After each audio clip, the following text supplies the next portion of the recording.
Pomade-Shop-Video auf unserem YouTube-Kanal. Ein bisschen was ist anders heute, oder? Einmal natürlich der Raum, in dem ich sitze, ist unser neuer Showroom in unserem neuen Büro. Deswegen ist vielleicht der Ton auch noch so ein bisschen hallend. Falls es gerade so ist, dann bitte ich das noch zu entschuldigen. Wir arbeiten an einer Lösung, wahrscheinlich wenn wir wieder mit einem Ansteckmikro oder sowas arbeiten in Zukunft. Aber für das Video müsstet ihr leider noch mit einem etwas hallenden Ton zurechtkommen. Und was auch anders ist, ja, ihr seht, meine Haare sind komplett anders. Nämlich einmal der Schnitt und auch noch ist ganz frische Farbe reingekommen. Den Schnitt habe ich schon tatsächlich, also das ist ja jetzt ein klassischer Undercut, würde ich sagen, habe ich schon seit einem Monat ungefähr, aber noch nicht dazu gekommen, den in einem Video zu präsentieren. Und die rote Farbe, die kam dann spontan am letzten Wochenende drauf, weil ich irgendwie einfach mal Lust hatte, schon immer mal meine Haare komplett rot zu färben, und dann hat es sich ergeben und ja, jetzt ist es so. Ich finde es mega cool, ich hatte einfach Lust auf beides, auf den neuen Schnitt und auf die Haarfarbe. Ist wahrscheinlich jetzt etwas ungewohnt, weil ja schon ein bisschen anders als vorher. Aber das hält mich natürlich nicht davon ab, für euch auch ein Pomade-Review hier zu machen. Und zwar von einer coolen Marke, von der ich schon ein paar Produkte reviewt habe. Zum Beispiel zuletzt die American Gardens Clay Pomade. Das Video seht ihr jetzt da oben reinkommen. Ich mache heute weiter mit dem Loyal Styling Balm, und die Marke, die ich meine, ist natürlich Sheer Revival. Diese amerikanische Homebrew-Marke aus Amerika, die ich persönlich mega cool finde, die im Moment eigentlich so ziemlich meine Lieblingsmarke ist. Also das sind auch so privat die Produkte, die ich am meisten verwende, von Sheer Revival tatsächlich. Und zwar, was ich bei denen so mega cool finde, habe ich in anderen Videos ja auch schon erwähnt, ist vor allem die Zusammensetzung, die Inhaltsstoffe, die drin sind. Man hat nämlich auch hier wieder eine unorthodox wasserbasierte Pomade, also eine Pomade, die vor allem auf Wasser basiert, aber auch klassische Inhaltsstoffe hat, also von einer klassischen Pomade, zum Beispiel Wachse und Öle, zum Beispiel in dem Fall gleich als zweiten Inhaltsstoff Bienenwachs. Mit dabei sind auch ganz viele Öle hier, zum Beispiel Kokosöl, ich mache jetzt mal nur so ein paar Auszüge, Wiesenschaumkrautöl, auch mit witzigerweise wieder Meersalz, Bergamotteöl, Blutorangenöl, Orangenöl, Zedaröl, Amberöl und ich habe schon gesagt, wasserbasiert. Das heißt, der erste Inhaltsstoff müsste ja eigentlich Wasser sein, aber auch hier wieder, wie ganz bei allen Sheer Revival wasserbasierten, glaube ich, ist es nicht nur Wasser, sondern es ist Aloe Vera Saft. Und das finde ich ja besonders cool, wenn das, also ich denke mal, dass Aloe Vera Saft auch zum größten Teil eigentlich auf Wasser basiert, aber ist halt trotzdem noch so ein Pflanzensaft mit ganz coolen Eigenschaften. Die blende ich euch jetzt auch hier ein. Ich weiß, dass die sehr pflegend wirken. Das ist auch in vielen Hautprodukten jetzt zum Beispiel drin. Und hier haben wir einfach auch wieder eine Pomade, beziehungsweise jetzt einen Styling-Balm. Warum Styling-Balm? Das Ganze, das steht auch hier drauf, ist gedacht für 3 Anwendungen, nämlich so wie, glaube ich, auch viele andere Sheer Revival Pomaden als Styler und als Pre-Styler. Das heißt, Styler, ich mache damit ganz normal meine Haare. Pre-Styler wäre, ich tue ein bisschen was in die feuchten Haare nach dem Duschen oder so und föhne dann mit quasi schon mal so ein Grundvolumen reinföhne und so einen leichten Grundhalt reinkriege und style dann auch mit einem anderen Produkt oder auch mit demselben. Und dann steht auch hier drauf als Beardbalm, und daher kommt nämlich das Beardbalm Styling, machen wir doch einfach Styling-Balm draus. Das ist nämlich tatsächlich auch ein guter Bartbalsam, der sehr pflegend für Bart und die Haut darunter ist, aufgrund der reichhaltigen Öle und Wachse, die drin sind. Und wir haben hier auch wieder 99% Plant and Mineral Derived, also sehr, sehr natürlich, nicht vegan wegen dem Bienenwachs, aber fast komplett natürliches Haarstyling-Produkt. Und wie es jetzt von innen drin ausschaut, ist auch interessant. Ist nämlich so grau, ist jetzt nicht weiß, eine weißliche Creme wie bei vielen anderen unorthodox wasserbasierten Pomaden, sondern so eine gräuliche Creme. Schaut fast aus wie ein Clay. Und vom Duft sind wir hier wieder bei einem sehr schönen natürlichen Duft, und den kann ich auch hier ablesen, weil ich mit Duftbeschreibungen immer so ein bisschen mir schwer tue, aber wenn ich es dann lese, dann kann ich es einfach nur bestätigen. Es ist Bergamotte, Amber und Rosmarin. Das Gemisch gibt eine sehr schöne Duftkomposition, sehr rund und sehr natürlich. Jetzt auch nicht super präsent, sondern eher so ein bisschen im Hintergrund haltend, aber nicht so, dass es auch komplett weg ist, wenn man es benutzt hat. Also das nimmt man schon noch ein paar Stunden wahr. Das finde ich sehr, sehr schön.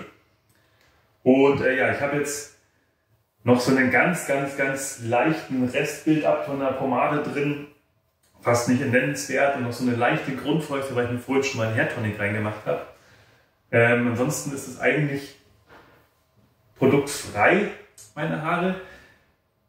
Ich mache inzwischen tatsächlich nicht mehr mit viel Glanz und nicht mehr so viel weiche Pomade, wie ich eigentlich die letzten Jahre immer genommen habe und auch nicht mehr so eine gelegte Frisur und so strikt gekämmt. Ich habe mich inzwischen immer mehr damit angefreundet, so lockere Frisuren zu machen.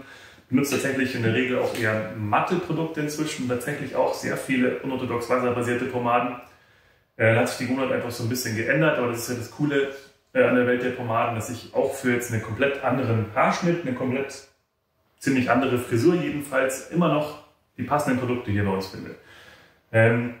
Deswegen fange ich jetzt mal an mit dem Cherry Revival Loyal Styling Balm, indem ich einfach mal hier jetzt reingehe, und das ist eine sehr angenehme, würde ich sagen, relativ mittelfeste Creme, die allerdings, ich merke jetzt schon, zwischen meinen Fingern auch ein bisschen ölig wird.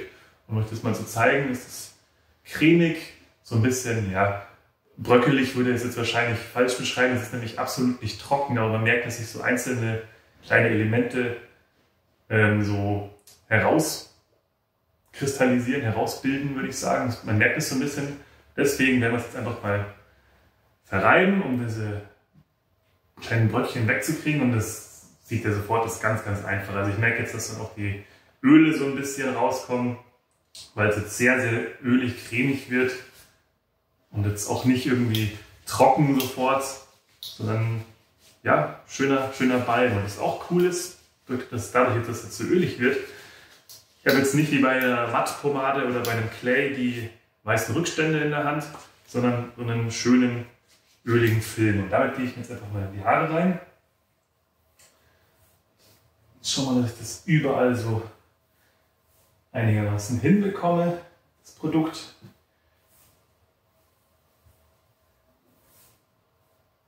Dann nehme ich noch ein kleines bisschen nach, aber wirklich nicht viel. Ich bin inzwischen auch nicht mehr so, dass ich 2, 3 große volle Finger voll Pomade nehme, aber macht auch Sinn, ich habe jetzt auch viel weniger Haare auf dem Kopf. So. Also das geht super easy rein. Es fühlt sich jetzt eigentlich an wie fast schon wie eine weiche Pomade. Das Schöne ist aber, dass es sich dann, nachdem es sich ein bisschen gesetzt hat im Haar, auch wieder der Halt ein bisschen mehr rauskommt und das dann auch zuverlässig hält. Also jedenfalls für diejenigen, denen ein mittelfester Halt im Grunde ausreicht. Ich gehe jetzt wieder mit dem Texturkamm von Herkules Sägemann durch und mache mir einfach eine lockere Frisur zur Seite gekämmt.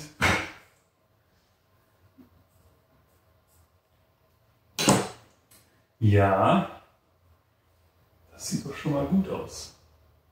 Schön ist, dass sich jetzt ein bisschen setzt im Haar und dann bleiben die Haare auch so. Das ist ja so, dass bei mir zum Glück die Mittelfesten immer ganz gut ausreichen. Um euch mal den Glanz zu zeigen. Ich würde sagen, es ist schon ein bisschen Glanz da. Es ist nicht absolut natürliches Produkt. Es ist schon das ganze Öl, was zu sehen. Aber es ist nicht so super speckiger Glanz. Ich würde sagen, auch so im mittelfesten Bereich. Eigentlich ziemlich vergleichbar mit einer mittelfesten Pomade. Kommt natürlich auch ein bisschen darauf an, welche Menge ihr verwendet. Mit was für einem Produkt ist das jetzt vergleichbar? Das habe ich mir gerade zusammen mit meinem lieben Kameramann, den Max, überlegt. Ist uns tatsächlich gar nicht so einfach gefallen, weil es schon relativ einzigartig ist, gerade mit der Zusammensetzung dieser natürlichen. Aber ich finde so vom Feeling, wer das Remedy Wax von Damon Barber kennt, das in weicher und leichter auszuwaschen, weil es ist dieses Gefühl, dass sich dann in der Hand doch ziemlich ölig wird, obwohl es eigentlich erstmal aus dem Tiegel ganz anders wirkt. Vielleicht auch irgendwas Richtung ja, die Olcan Grooming Grease Pomade, diese ja, unorthodox ölbasierte, könnte man sagen, also Lanolin basiert und dann Wasser direkt. Fühlt sich auch so ähnlich im Haar an, aber ich würde sagen, dass das noch ein kleines Stückchen weicher ist. Ja, ihr seht, schwierig zu beschreiben. Wie gesagt, der Halt, den würde ich jetzt einordnen in einen leichteren, mittelfesten Segment. Also so ähnlich wie, je nach Menge, die man natürlich nimmt, sowas wie Sweet Georgia Brown oder orangene Decks, wenn man so möchte. Das kommt, glaube ich, am ehesten ran.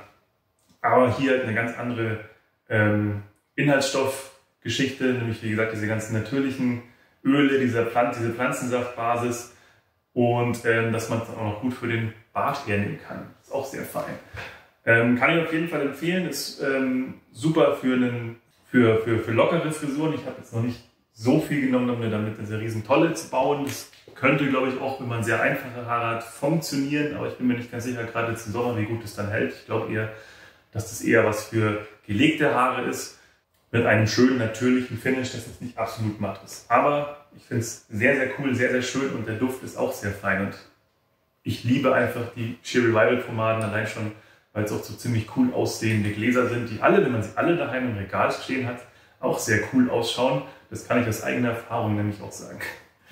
Haha, was wir noch machen, das hat nämlich ein sehr aufmerksamer Zuschauer uns unter den Videos vorgeschlagen. Wir machen jetzt mal einen Cut. Ich werde jetzt mal noch 2-3 Stunden was im Büro machen und dann machen wir nochmal einen kurzen Check, wie es dann ausschaut, wie sich denn nach so ein paar Stunden verhält, das Produkt. Kennen wir dann nochmal durch, das zeige ich euch dann und ja, dann sehen wir uns gleich. So, ich befinde mich jetzt wieder hier genau 1 Stunde später und werde jetzt einmal durchkämmen und gucken, wie sich es verhält. So vom grundsätzlichen Look her sind die Haare immer noch da, wo ich sie vorhin gekämmt habe. Und ich kämme durch und es ist sehr, sehr einfach. Also das ist nichts, was jetzt irgendwie knusprig getrocknet ist oder so. Ich merke, dass auch ein bisschen Halt drin ist. Ich kann trotzdem ganz einfach wieder durchkämmen. Was den Glanz angeht, das ist so ein bisschen das, was es mit vielen wasserbasierten Produkten gibt. Er lässt einfach ein bisschen nach, wenn sich das Produkt quasi im Haar gesetzt hat. Ist aber, wie gesagt, jetzt überhaupt nicht knusprig oder steif geworden im Haar. Alles wunderbar geschmeidig immer noch. Und die Haare liegen halt eben locker da, wo sie hin sollen. Ich habe jetzt hier zum Beispiel eine Strähne, die bricht gerade so ein bisschen aus. Da müsste ich eventuell vielleicht noch ein bisschen Produkt hinterher schmieren oder eventuell etwas Festeres. Aber im Großen und Ganzen sind die Haare genauso, wie sie gerade eben auch schon beim Einbringen des Produkts waren.